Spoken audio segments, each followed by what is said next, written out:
About 6 months ago, we realized that we were spending way too much time, sending meeting notes to clients after every call. Like, it was really starting to add up. So we thought, hey, let's try a tool that records our calls and automatically turns them into text. But here is the thing, what we didn't expect was how much it would actually change our whole sales process. I mean, now we're using it for everything. We save all our chats with clients straight into the CRM.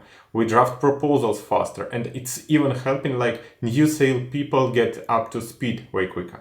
So in today's video, we're gonna walk through how exactly we set this up and what you need to do if you want to do the same. Let's dive in. So here is how it works.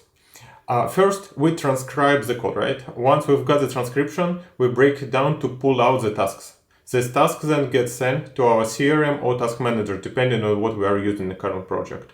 Now, we don't stop here. We also put out any feedback from the call and then get sent to the sales reps and their managers, so they're always in the loop. After that, we create a summary of the call for the CRM. From that summary, we can generate proposals, create decks, and then send straight to the client.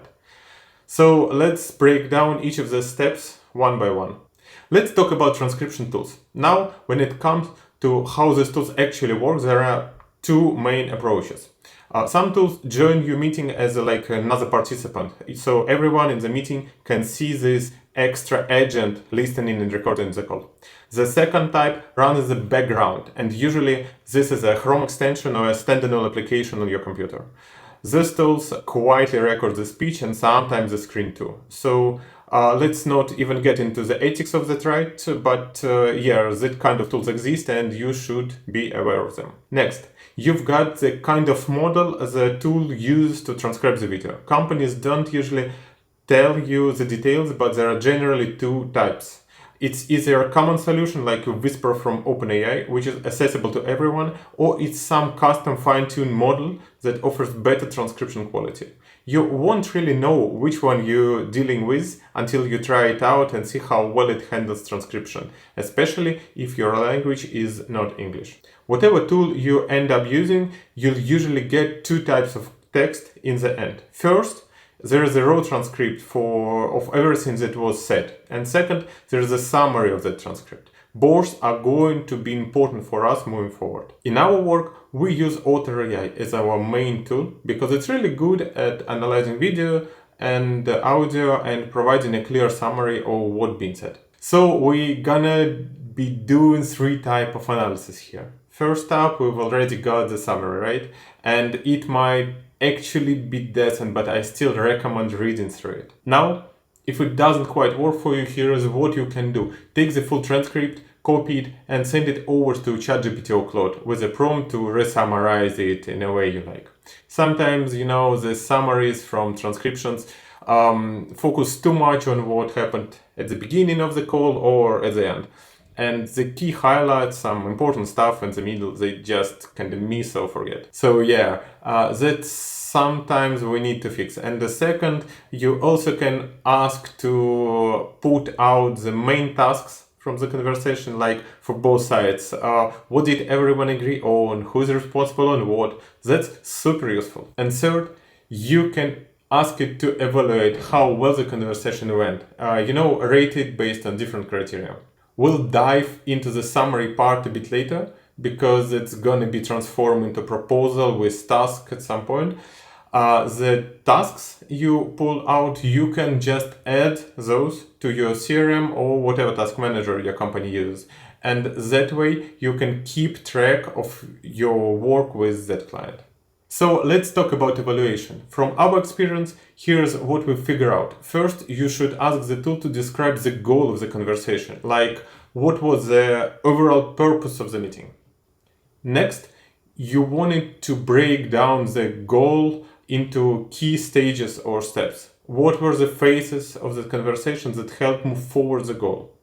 Then you can ask the model to do a few things. First, it should evaluate how well the overall goal was achieved and also how well each stage of the conversation worked towards the goal in percentage. So, for example, It might say the goal was present your offer to a client and agree on a follow-up call to discuss pricing. Then it could say this goal was 80% achieved, like maybe you covered most of it but forgot to mention a couple of features. After that, it can evaluate how well each of the stages was handled. And then here is the cool part. You can ask it to provide recommendations using the ABC format: add, block, and continue. So it'll tell you what actions you should add, what you should stop doing, and what you should continue doing because they worked well.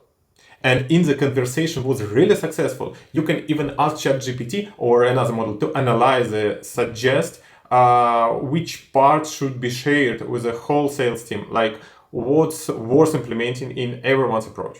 This type of analysis makes sense to do once a month or every couple of months to really improve your results over time.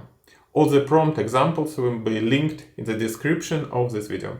Oh, and by the way, if you're finding this content useful, go ahead and give this video a like and hit the subscribe button. On this channel, we talk about how B2B business leaders can boost profits and save time by using the latest AI tools. Stay in the loop, stick with us, and let's keep going. Let's talk about what to do with a summary. So, whatever you've got an automatically generated summary from the tool or you fine-tuned it in GPT, the first thing you want to do is save it to your CRM. This way, you've got the full history linked to your client and you can always go back and review it when needed. Also, ask AI to generate a proposal based on that summary, especially if you already have a template or format in place. Usually, you only need to tweak around 30 to 50% of the text, not the whole thing. Because let's be real, you're often selling the same products or services, so the core content stays the same.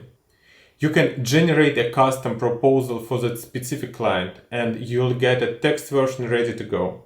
And here is something to think about. How are you going to present the proposal?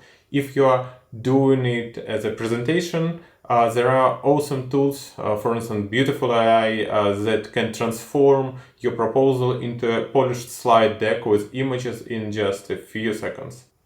Also, I want to share a cool tip. There are services like brieflink.com, completely free of charge. They let you track how people read your proposal. If the proposal isn't super confidential, or even it is, but you can log it, you can upload it to a platform where you can track who views it, how long they spend reading it, and which slides they focused on. This kind of data can be super helpful while you are in a final stage of closing a deal. That's all for today. If you're concerned about privacy, make sure to check out our video on how to set up your own AI for your company and use it with 100% security. See you next time.